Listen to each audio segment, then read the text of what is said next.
Choosing a new bike in 2026 is tougher than ever before.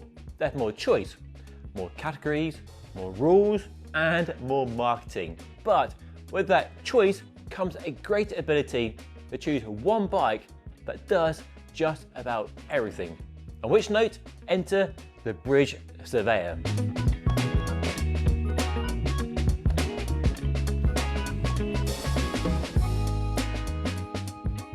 Some might call it an all-road bike, some might confuse it for a gravel bike, but I might call it the ideal road bike for my needs this year, because it's a full carbon fibre frame and fork which is lightweight and stiff with race bike geometry, so low stack and long reach, yet unlike a race bike has space for up to 40mm wide tyres, so much more versatile than a race bike, but faster than an endurance bike.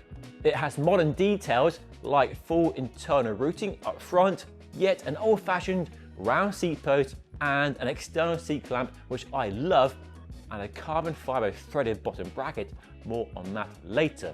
And with a UDH dropout, can be built however you want it, for road or gravel, with 1x or 2x. Versatile, it most definitely is. I first rode a Bridge Surveyor 2 years ago after the company debuted the bike at the Sea Otter Classic Show in Monterey in California. I rode it for a week around some amazing trails and dirt paths and mountain bike tracks as well, and it left a lasting impression on me. It made a big impact on what I think a road bike needs to be right now. So late last year, I actually put my hand in my pocket and bought one, and it arrived just before Christmas, and I've been riding it for the last few weeks. I've racked up about 600 kilometers, so about 400 miles so far. And I guess the question is, was it the right decision? I must admit, when the bike arrived just before Christmas, I was very nervous about that experience 2 years ago in California being a holiday romance. But after riding it over Christmas back home in Devon and through the New Year here in the Cotswolds, I'm very happy and delighted it wasn't a holiday romance, and it still resonates with me as much as it did all those years ago. Bridge should hopefully need no introduction to regular viewers of Just Ride Bikes. Bridge were founded by Mike and Frank in Toronto, Canada, and they set out to design a bike that doesn't really exist in the market right now. A race bike in terms of geometry, so fast and agile and everything we love about race bikes, but with bigger tire clearance than most road bikes and more akin to endurance road bikes. And a bike that could be a road bike or a gravel bike or something in between. And if that wasn't enough, instead of going to Asia with their designs for the bike, as most bike brands do, they actually invested in manufacturing where they live in Toronto. So a big investment in terms of the manufacturing capability, the machines and tools you need, and also the personnel, the staff you need as well to make such a bike. And not only did they set out with the ambition to make their own frame in-house, but also the fork. Most bike companies that make their own frames in-house will buy the fork from another company like Envy, for example, because making forks is much harder than a frame. It's a safety critical component. As we've seen from recalls over the past few years from big manufacturers, not an easy part to get right. So very ambitious indeed. And that's not all. So the frame and fork is made in-house, and then the bottom bracket sets the bike apart from all other bikes in the world right now. It has a T47 threaded bottom bracket, but the threads are made not from metal, as is normally the case, and bonded into the carbon shell, but the threads are carbon fibre. Yes, they're right, carbon fibre threads in the bottom bracket. So definitely a feature that raised a few eyebrows when it first launched, but one that appears to be standing the test of time so far. And considering it's made in North America, the price isn't crazy expensive. I mean, it's not cheap, but it's not eye-wateringly uber expensive as it could be given where it's made. So a frame set retails for 6,500 Canadian dollars, which converts to about £3,500 sterling right now. And that's about the same price as a giant TCR Advanced SL frame set and about £1,000 less than a Specialized S-Works Crux. So yeah, pretty impressive. And the build here is pretty top end, but if you're savvy and buy a discounted group set, as they are commonly available right now, you could build a bike at a pretty reasonable price, or use some old parts from that bike to build yourself a Bridge Surveyor to your budget. And I guess we should talk about the paint finish. So the Surveyor comes in a range of sort of stock colours that look very nice indeed, but the company offers a colour span customization program as well. We can choose a personalised colour scheme. And Mike and Frank asked me if they could do something a bit crazy, a bit wild with a bike for me, and I said, yes, knock yourself out. And they certainly went crazy and wild, and it looks amazing. One of the most distinctive paint finishes I've seen on a bike in a long, long time.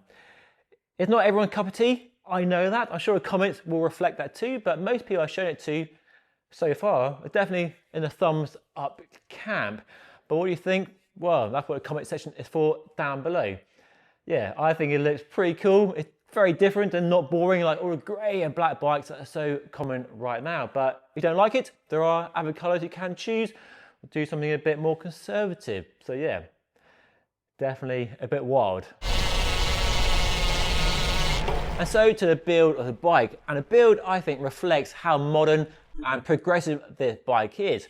So we'll talk through wheels and tyres and a group set one by one, but it starts with the wheels, as these are brand new, just launched today, Envy Foundation AR wheels, and a perfect match for the bike. The Foundation line is Envy's more affordable carbon fibre offering, sitting below the SES Aero wheels as used by Tadej Pogačar. They are priced at £1,800 in the UK for a wheel set, the same as when they first launched many years ago, so no price increase, which is good given how prices are trending upwards, and offer all the features of a top-end Envy wheel set at a low price. So the wheels have a 40mm deep Aero rim, 25mm internal rim width, hookless as well, with Envy's own hubs at the centre, with Sapin C-X-ray spokes, with the nipples concealed inside the rims, and a claim weight of just over 1,500 grams. Onto the wheels, I've actually used the same tyres as when I rode a bike 2 years ago in California. A Schwaber G1 RS measuring 36mm wide, and nearly as quick as makes no damn difference as a slick tyre for this time of year. The roads are in a crappy condition, potholes, gravel, it's wet, it's icy, it's slippery, and that tread gives you more grip and more confidence, and opens up the option to go off-road, down dirt paths and gravel tracks more than a slick tyre. Then to the gearing choice, the Drivetrain. The bike can take 1x or 2x, and as you can see, I've gone 1x. Controversial, I know, but I am a big fan of 1x. I've always liked 1x for their simplicity. And 1x has been getting better and better with groups at Evolution, 12 speed and 13 speed. And I'm also a big fan of SRAM's Explore 1x 13 speed group set. I've used it on a road bike, but I still think it's better tuned for gravel than road.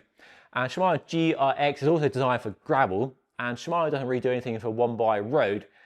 But I've created my own 1x road bike group set by actually pairing GRX shifters and cranks with Shimano's mountain bike Dior XT rear derailleur, not GRX. And the reason is simple. That GRX derailleur is only compatible with a big range 1051 cassette, which I think is overkill for road.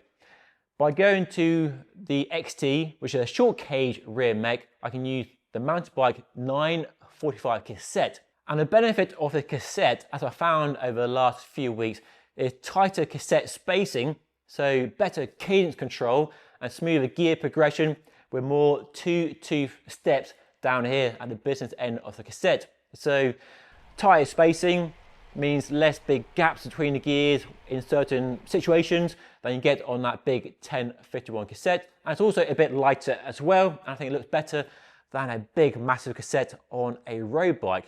But despite being smaller, this cassette, thanks to that 9-tooth sprocket, actually gives a bigger range as a percentage than SRAM Explore. 500% versus 460 for SRAM Explore. And then I paired the cassette with a 46-tooth chainring up front, which so far has worked really well, giving me the climbing gears on the steep, grunty gradients of the Cotswolds, and also faster paced club rides at the weekend. but I might try a 48 because I'm not using that big climbing gear all the time as much as I thought. So some tuning required. I guess that's a bit of a downside of one bike, is that you have to tune the chainring size to match the cassette, to match the terrain and speeds you are riding on and at. But in a way, no different to two by, with a choice of chain rings from compact, semi-compact and double, and a wide range of cassettes to choose from, whether you're riding on flat roads in Miami or the hills or the French Alps. And then to finish off the bike, I'm going for my favorite one-piece handlebar right now, the MV-AR. This is a new one made in Asia, so a bit cheaper than the one made in America. I just love the shape of the handlebar, from the shape of the tops and that taper and the amount of bar tape when you're cruising along on the tops or climbing, and a nice flare to the drops and a really nice shape in the drops that makes reaching the brake levers really easy, and I think it looks really good too, and a nice sturdy computer mount for putting my computer and my cameras on the bottom as well, or a light if I'm riding at night time, and then matched with an MV seat post. And currently my favorite saddle right now, the Physique Argo, but I'm trying some different saddles for testing right now, so that may change. And then finish it off with color match Wolf 2 components like the headset, the seat clamp and the through axle as well, to match the Bridge logo on the fork. I'll throw the bike onto a scale to see what it actually weighs, but I don't really care what it weighs. Weight isn't a factor in this build. If I cared about weight, I'd buy a Specialized Aethos, wouldn't I? So yeah, weight isn't a priority for me.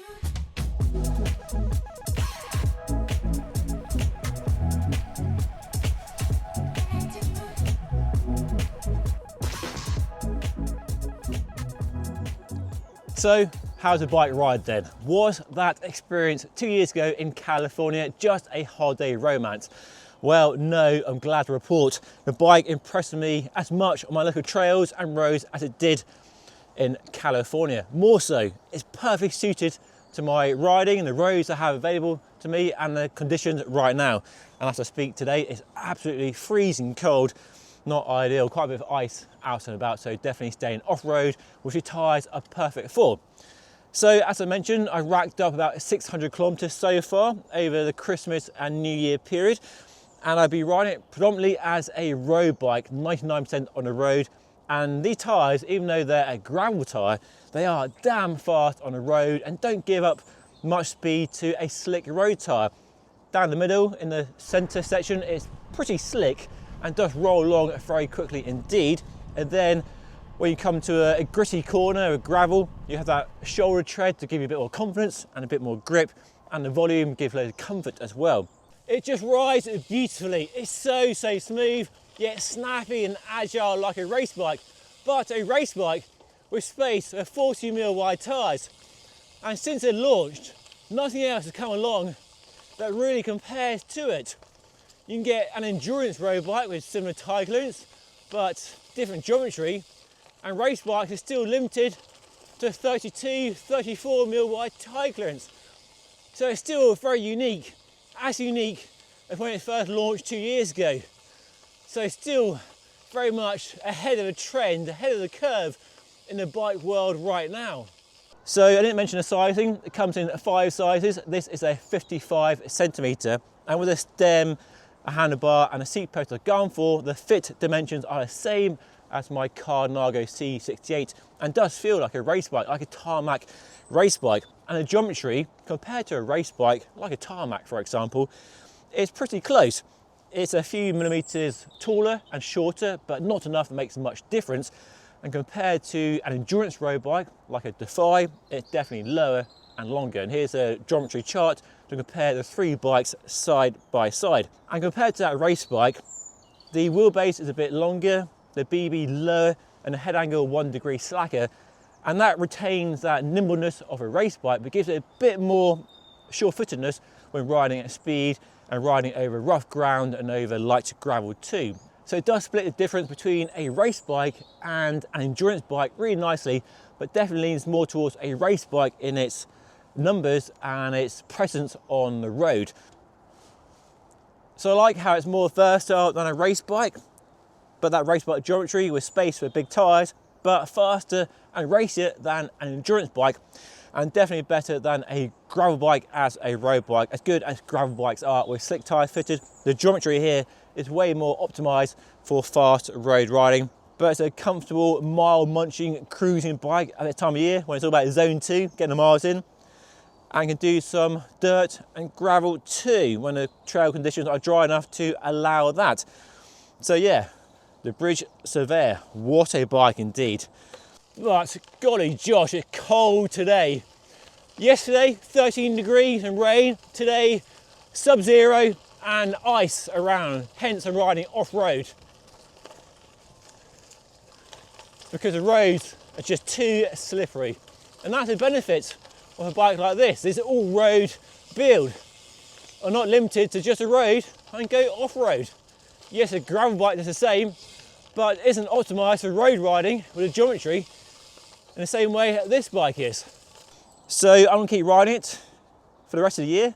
I am going to change the tyres and put some slick tyres on, narrow and wide, and maybe some gravel tyres, and just see how versatile and capable the bike is, and try some different setups. And if you have any suggestions, feel free to drop a comment down below. But that has been an introduction to my brand new bike, the latest bike to join the Just Ride Bike stable of bikes, and one I'm happy to finally call my own after falling in love with it 2 years ago. So yeah, lots of like. I'm very, very happy indeed. What a bike, what a ride. You can find out more about Bridge at their website linked down below, and if you want to see more content on their bike over the coming months, make sure you are subscribed to the channel by hitting that button just there somewhere. And to see my review of the bike from 2 years ago, watch the video right up there. But that is all for today. Thank you so much for watching. I'll see you all again soon, but I'm off for a chilly spin. I'll see you later.